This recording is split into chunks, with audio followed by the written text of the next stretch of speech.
Hey beautiful souls, welcome to my channel Soul Connection 777. Please remember this is a general intuitive reading. Take what resonates और जो resonate ना करे उसे अल्लाह सुब्हानो ताला पर छोड़ दें। और इसमें हम चेक करेंगे what is happening behind the scene, what is planning, क्या प्लानिंग हो रही है जो आपके इल्म में नहीं है, जिससे आप ला इल्म हैं। तो वो हम चेक करेंगे what is happening behind the scene, what is happening behind the scene. Sorry, लगता है बहुत कुछ हैपनिंग हो रहा है जो आपको नहीं पता। सारे कार्ड मेरे गिर गए थे। चलें, what is happening behind the scene. अच्छा, फर्स्ट कार्ड क्या है? As you honour and follow the guidance of your heart, prosperity is coming to you now. अगर आप हार्ट को फॉलो करेंगे, दिल की सुनेंगे। I am the angel of peace, शांति है। I bring you new tranquility and a smoother road ahead.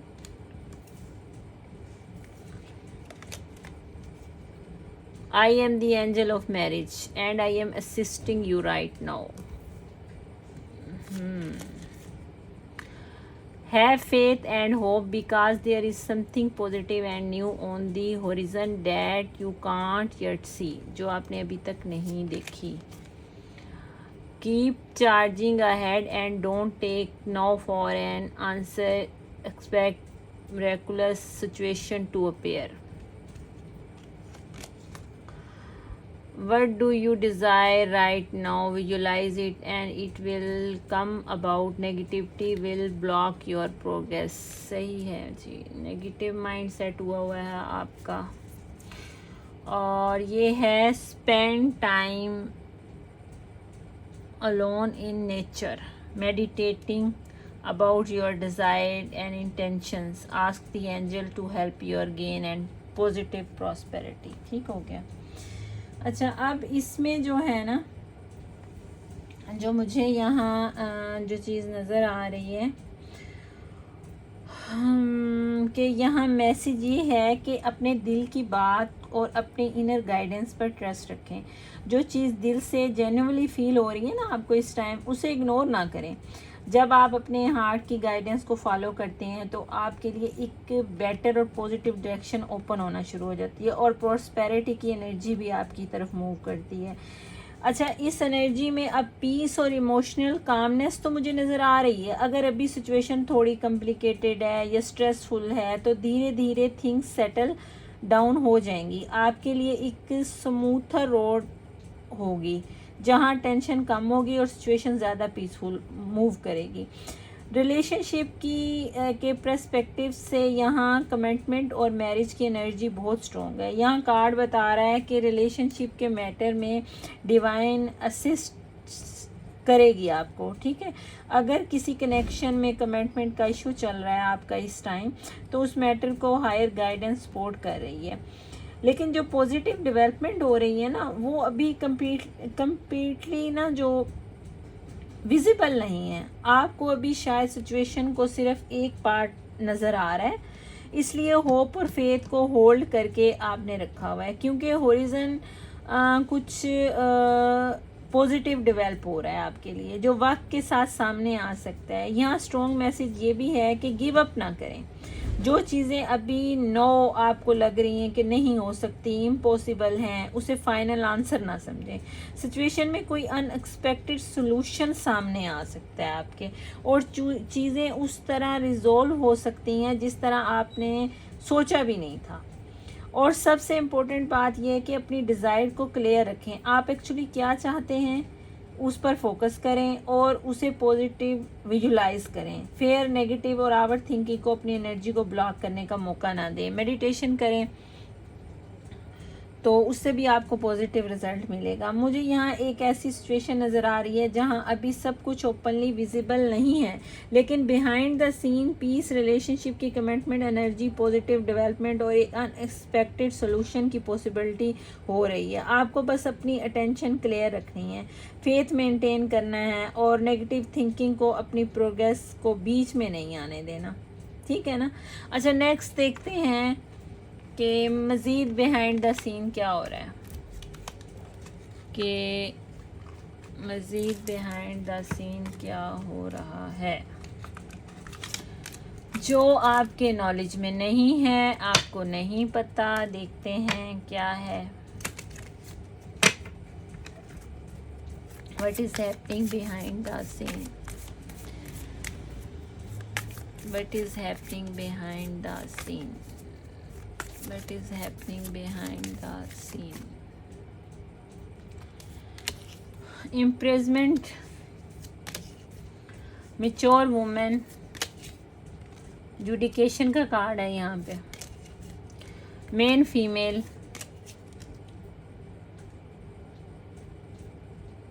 Distance horizon और मैरिज। ठीक हो गया। मेन मेल और अनएक्सपेक्टेड इनकम। ठीक है, चलें। अच्छा, यहाँ पे इम्प्रेसमेंट का कार्ड है जो सबसे पहला हमारा है।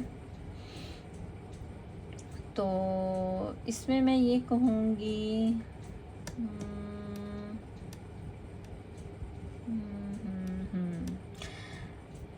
यहाँ कोई ऐसी सिचुएशन नज़र आ रही है मुझे जहाँ आप खुद को ना रिस्ट्रिक्टेड फील करेंगे, स्टक किसी मसले में इमोशनली, प्रैक्टिकली बंधे हुआ महसूस कर सकते हैं आप। कोई शख्स या सिचुएशन या आप पर ना प्रेशर डाल सकती है, या आपको ऐसा लग सकता है कि आपके ऑप्शन ही बहुत महदूद हो गए हैं।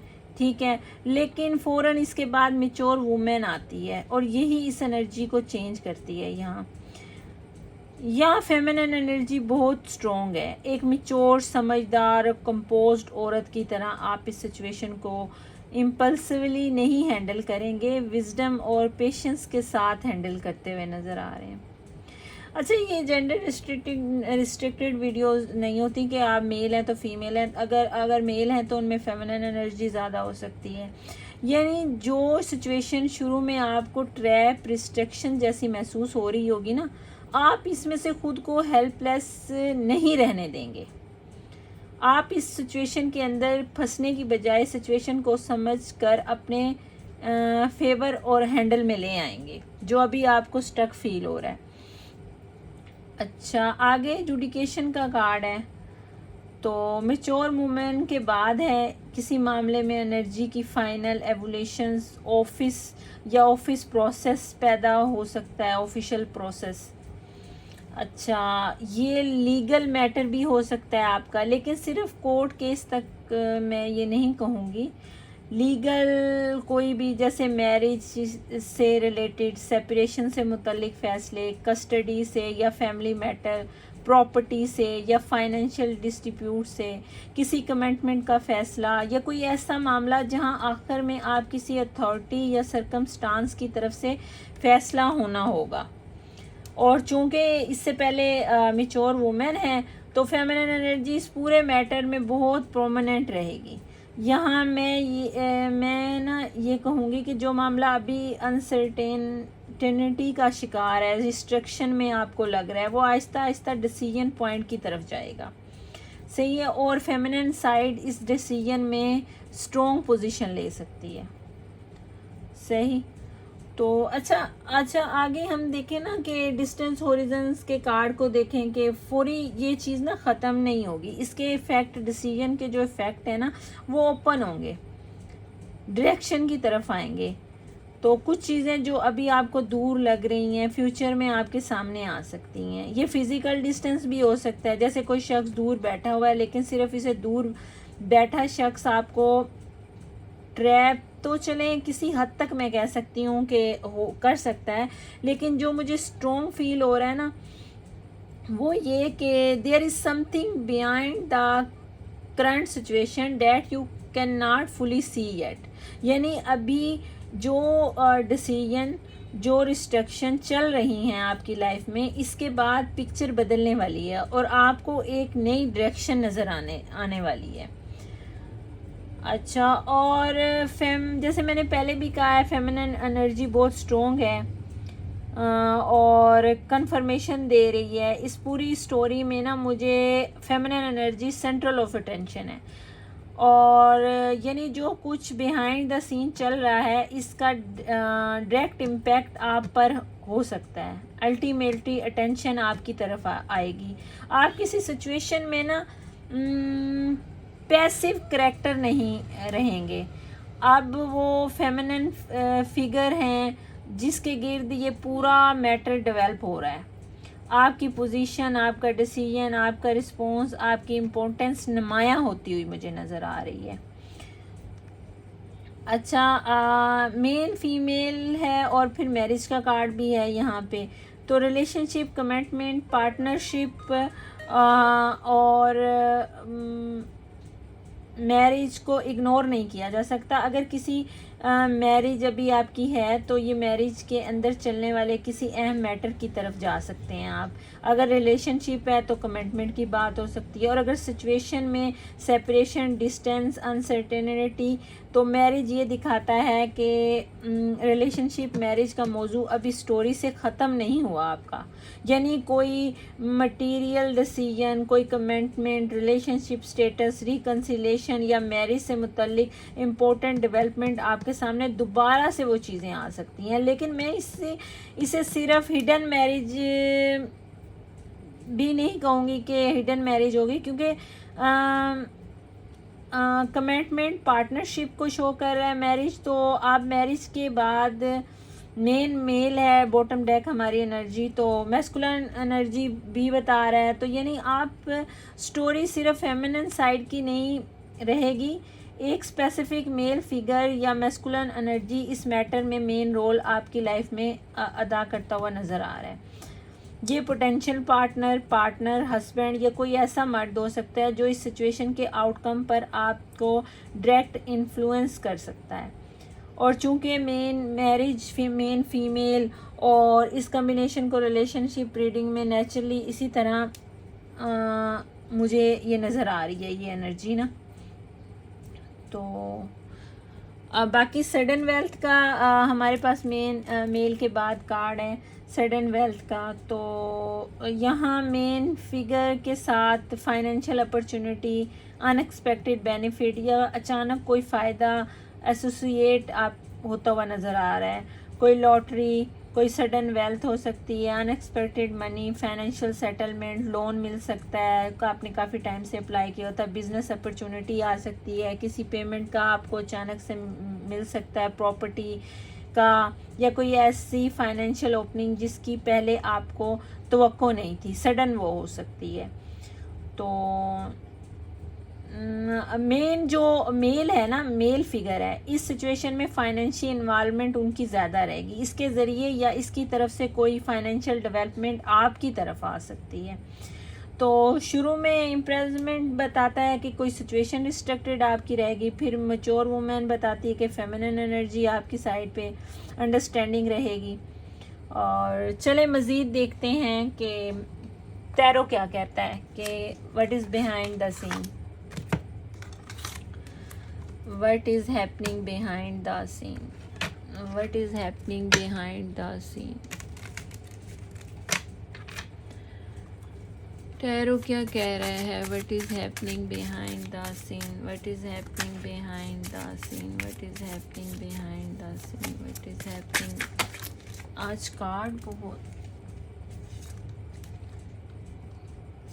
गिर रहे हैं। what is happening behind the scene पे ace of pentacle, Taurus, Virgo, Capricorn, the emperor, Taurus, 10 of pentacle, Taurus, Virgo, Capricorn, ace of swords, Libra, Gemini, Aquarius, ace of cups, Cancer, Scorpio, Pisces, और queen of wands, Aries, Leo, Sagittarius, और knight of cups, Cancer, Scorpio, Pisces. अच्छा, यहाँ पे कोई new चीज़ तो आपकी life में start हो रही है। Ace of pentacle, ace of swords, ace of cups, aces की एनर्जी बहुत ज़्यादा है। अच्छा, यहाँ पे एस ऑफ पेंटिकल है, यहाँ सिर्फ पैसा नहीं है, इमेज में जो यंग एनर्जी एक नया पेंटिकल अपॉर्चुनिटी को रिसीव कर रहा है, वो मुझे एक न्यू प्रैक्टिकल बिगनिंग दिख रही है आपकी। कोई अपॉर्चुनिटी, कोई ऑफर, स्टेबिलिटी, कोई चांस, या कोई ऐसी चीज़ जो अभी छोटी है लेकिन फ्यूचर में आपके लिए ग्रो कर सकती है। अच्छा, इसके बाद फोरर एम्परर है। यह एम्परर का इमेज इम्पोर्टेंट है क्योंकि वो सिर्फ स्ट्रिक्ट अथॉरिटी नहीं लग रहा इस इमेज में ना, तो किसी की मतलब कस्टडी से रिलेटेड, किसी की केयर करते हुए, किसी की हेल्प करते हुए आप बिहाइंड द सीन नज़र आ रहे हैं कि किसी की आप हेल्प करेंगे। वो एक रिस्पॉन्सिबल, प्रोटेक्टिव और गाइडिंग वाली मुझे मैस्कुलिन एनर्जी नज़र आ रही है। तो एस ऑफ पेंटिकल्स का न्यू अपॉर्चुनिटी किसी mature male, father figure, husband या बॉस या अथॉरिटी फिगर की इन्वॉल्वमेंट से स्टेबल फॉर्म आ सकती है। यानी जो चीज़ अभी एक पॉसिबिलिटी है उसको कोई मैच्योर मैस्कुलिन एनर्जी स्ट्रक्चर और स्टेबिलिटी देने वाली है। तो अब ये जो कॉम्बिनेशन है ना इनका आपस का, जैसे शेडो कार्ड है और एम्परर स्टेबिलिटी रिस्पॉन्सिबिलिटी देगा और आगे फैमिली है, तो आप फैमिली, लॉन्ग टर्म सिक्योरिटी और इस्टेब्लिश फाउंडेशन में कन्वर्ट करते हुए नज़र आ रहे हैं चीज़ों को फैमिली के लिए।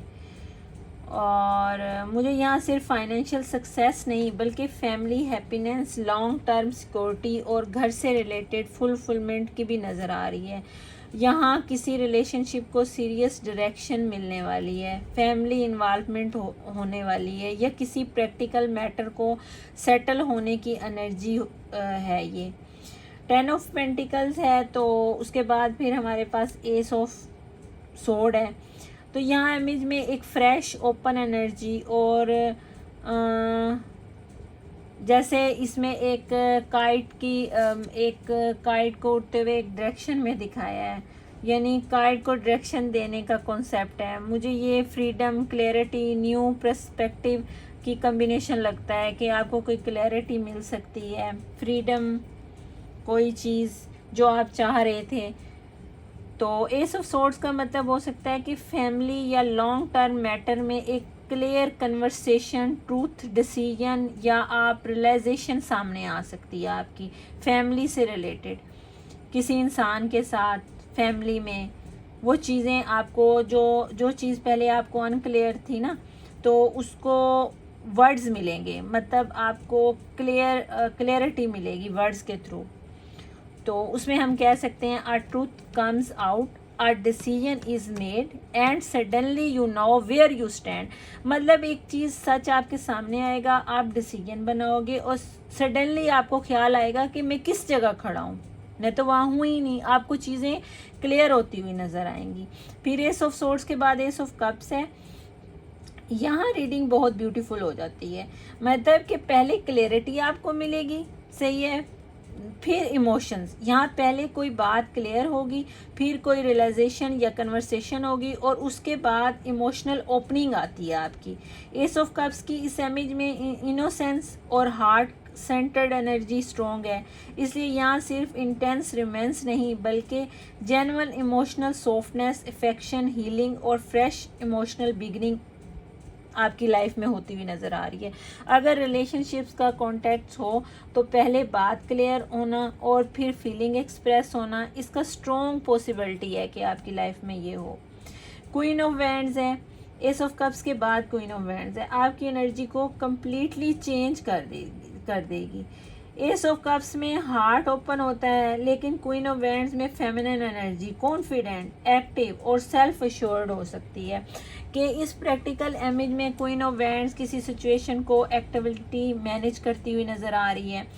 आप दिन रात किसी काम, अनकंडीशनल काम करते हुए नज़र आ रहे हैं। या मुझे मतलब इंतज़ार करने वाली एनर्जी नहीं लग रही फेमिनिन की। यहाँ आप अपनी पोजीशन क्लियर करेंगे, कॉन्फिडेंस के साथ डिसीजन लेंगे, किसी सिचुएशन को प्रैक्टिकली हैंडल करेंगे या करेंगी और अपनी वैल्यू को कंप्रोमाइज़ नहीं करेंगे आप या करेंगी, ठीक है ना। You are not just receiving the opportunity, you are taking control of what happens next. मतलब सिर्फ आप अपॉर्चुनिटी रिसीव नहीं करेंगे, आप किसी चीज़ का कंट्रोल भी करने की रिस्पॉन्सिबिलिटी लेंगे कि इससे नेक्स्ट क्या हैपन होने वाला है। नाइट ऑफ कप्स, अब बॉटम डेक जो है यहाँ नाइट ऑफ कप्स की एनर्जी है, तो ये romantic gesture, emotional approach, heart felt offer की एनर्जी हो सकती है। और इसके साथ पेज ऑफ कप्स भी आ रहा है नीचे ना, तो जो message apology, sweet communication, innocence, feeling या इमोशनल एक्सप्रेशन को बता रहा है।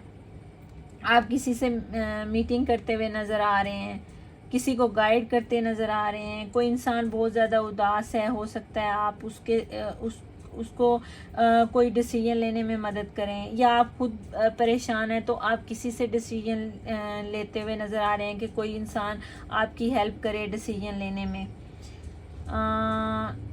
मुझे यहाँ हिडन लेयर में ना किसी इमोशनल अप्रोच, मैसेज की एनर्जी क्लियरली नज़र आ रही है। अगर रिलेशनशिप कॉन्टेक्स्ट है तो कोई पर्सन अपनी फीलिंग एक्सप्रेस करने में, मैसेज करने में या सॉफ्ट अप्रोच लेने की तरफ आपकी तरफ आ सकता है। ठीक है, अच्छा यहाँ पे जो स्ट्रॉन्ग चीज़ है वो ये है कि बिहाइंड द सीन में आपकी ज़िंदगी में एक नई प्रैक्टिकल अपॉर्चुनिटी या एक सॉलिड ऑफर आती हुई नज़र आ रही है। Financial opportunity, work related chance भी हो सकता है। ये कोई ऐसी चीज़ हो सकती है जिसकी बुनियाद अभी रखी जा रही है, सही है ना। तो इसलिए ये अपॉर्चुनिटी अकेले नहीं आ रही, इसके पीछे कोई मैच्योर मैस्कुलिन एनर्जी मौजूद हो सकती है जिससे आप कोई बात डिस्कस कर सकते हैं। कोई ऐसा शख्स अथॉरिटी वाला हो सकता है जो रिस्पॉन्सिबल हो, किसी सिचुएशन को अपने हाथ में लेकर इससे प्रॉपर डायरेक्शन आपको दिखाता नज़र आ सकता है, या आप किसी को दिखाते हुए नज़र आ रहे हैं। यानी जो चीज़ अभी सिर्फ एक अपॉर्चुनिटी की शक्ल में है आपके सामने, बिहाइंड द सीन इसे एक मजबूत शख्स स्टेबिलिटी देने की कोशिश कर रहा है आपके लिए, और लॉन्ग टर्म स्टेबिलिटी हो सकती है। आगे 10 ऑफ पेंटिकल्स का कार्ड भी हमारे पास यहाँ पे आया है। तो चलें, अब बिहाइंड द सीन तो जो हो रहा है, आप अपने माइंड में एक क्वेश्चन सोचें और यहाँ पर आपको उसका मिलेगा आंसर। इससे रिलेटेड कुछ भी जो आपके माइंड में आ रहा है, या आप कुछ भी क्वेश्चन आप सोचें अपने माइंड में, तो यहाँ पे आपको उसका आंसर मिलेगा। ठीक है, अपने माइंड में क्वेश्चन सोचें, प्लीज़ मुझे गाइड करें, मेरे व्यूवर्स के लिए मुझे गाइडेंस दें। अपने माइंड में एक क्वेश्चन सोचें और यहाँ पे आपको मिलेगा उसका answer. Take action, reconsider, it's up to you, और बॉटम डेक है डोंट स्टॉप। ठीक हो गया। अच्छा, यहाँ सबसे पहले टेक एक्शन का है जो बहुत डायरेक्ट जवाब आपका है। आपके माइंड में जो क्वेश्चन था इसके बारे में सिर्फ सोचते रहना काफ़ी नहीं है, इस मामले में पहला कदम आपको खुद उठाना है। जैसे इसमें आगे बढ़ती हुई नज़र आ रही है, इस इमेज में भी एक फिगर आगे बढ़ता हुआ नज़र आ रहा है। अगर एनर्जी वाली पैसिव वेटिंग, इसलिए ये डिसीजन, कन्वर्सेशन, एप्लीकेशन, कोई भी चीज़ है जो ना आपके माइंड में कोई किसी का वेट कर रहे हैं, या कोई कन्वर्सेशन करने का, या किसी डिसीजन लेने का, या कोई एप्लीकेशन सबमिट करवाने का किसी मैटर से रिलेटेड कोर्ट में, तो जिसके बारे में भी आप प्रैक्टिकल मैटर या कमिटमेंट, जो भी मूवमेंट में आप सोच रहे हैं ना, तो इसमें ज़रूरत है कि आप एक्शन लें। The answer is not to stay stuck in your thoughts, मतलब आंसर ये है कि अपनी सोच में आप स्टक ना रहें। The answer is to make a move, answer ये है कि आप आगे मूव करें। अगला कार्ड है रिकंसिडर का, यानी कार्ड ये नहीं कह रहा कि बस जल्दी में एक्शन ले लें आप, सही है ना। एक बार दोबारा डिसीजन लेने से पहले एक्शन देखें, आप जो करना चाहते हैं क्या वाकई वही आपके लिए बेहतर है? क्या आपने पूरी सिचुएशन को समझ लिया है? क्या कोई ऐसी डिटेल है जिसे आप पहले इग्नोर तो नहीं कर रहे थे? क्या पास्ट का कोई एक्सपीरियंस आपकी मौजूदा डिसीजन को इन्फ्लुएंस तो नहीं कर रहा? ख़ास तौर पर अगर सवाल commitment, relationship, agreement, paper work या किसी बड़े लाइफ डिसीजन से मुतल्लिक है तो रिकन्सिडर कर लें उसको, एक बार फिर सोच लेना बेहतर है। ठीक है, आगे इट्स अप टू यू का कार्ड है। तो पूरी रीडिंग का सबसे इम्पोर्टेंट पॉइंट ये है कि यानी कि कार्ड्स आपको डिसीजन फोर्स नहीं कर रहे, आपको दोबारा सोचने, सिचुएशन को देखने और फिर अपनी फ्री विल से फ़ैसला करने का बता रहे हैं कि आखिरकार रिस्पॉन्सिबिलिटी आपकी है। किसी दूसरे शख्स के पास्ट फेयर या प्रेशर या एक्सपीरियंस या लोगों की ओपिनियन की वजह से ना फ़ैसला ना करें आप। तो बॉटम डेक हमारे पास आया है डोंट स्टॉप। तो ये बहुत इंटरेस्टिंग है क्योंकि अगर सिर्फ रिकन्सिडर होता तो मैं कहती कि शायद पॉज लेकर रुक जाएं, लेकिन डोंट स्टॉप है, it's up to you, don't stop दो कार्ड हैं तो ज़रूर करें, लेकिन अपनी रिकन्सिडर को, डिसीजन को रिकन्सिडर करके फिर आगे बढ़ें। यानी अगर आप किसी गोल की तरफ ऑलरेडी काम कर रहे हैं तो एक टेम्परेरी रीथिंक का मतलब ये नहीं कि आप पूरा सफ़र छोड़ दें। मुमकिन है आपको सिर्फ अपना तरीका, टाइमिंग या अप्रोच एडजस्ट करने की ज़रूरत हो, डायरेक्शन मुकम्मल तौर पर छोड़ने की ज़रूरत नहीं है आपको।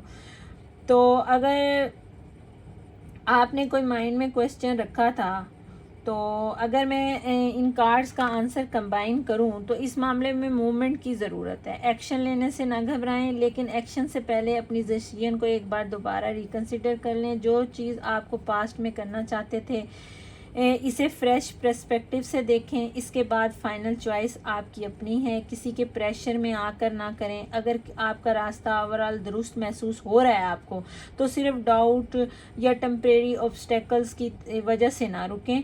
ठीक है, एडजस्ट करें, सोचें, फिर आगे बढ़ें। टेक एक्शन, सही है। और reconsider the approach, make your own choice, don't stop. अच्छा, यहाँ मैं एक चीज़ कहूँगी, अगर रास्ता ज़रा धुंधला है तो ठहर कर इसे देख लेना, मगर अपने ख्वाबों से कभी मुंह ना मोड़ लेना। जो फ़ैसला दिल में है इसे एक बार फिर परख लेना, जो सही लगे फिर पूरे यकीन से कदम उठा लेना। कभी रास्ता बदलना हार नहीं होता, कभी रुक कर सोचना भी एक समझदारी होती है। बस इतना याद रखना, तुम्हारी मंजिल तुमसे दूर नहीं, बस कदम रुकने नहीं चाहिए। सोचो, परखो, फैसला करो और फिर खुद पर यकीन रख कर आगे बढ़ते रहो, क्योंकि कभी कभी जवाब जो होते हैं ना, बाहर नहीं, तुम्हारे अपने अंदर छुपा हुआ होता है। Thanks for watching beautiful souls. अल्लाह आपको आसानियाँ दे और आसानियाँ बांटने का शर्फ अता करे। आमीन सुम आमीन। अल्लाह हाफिज़।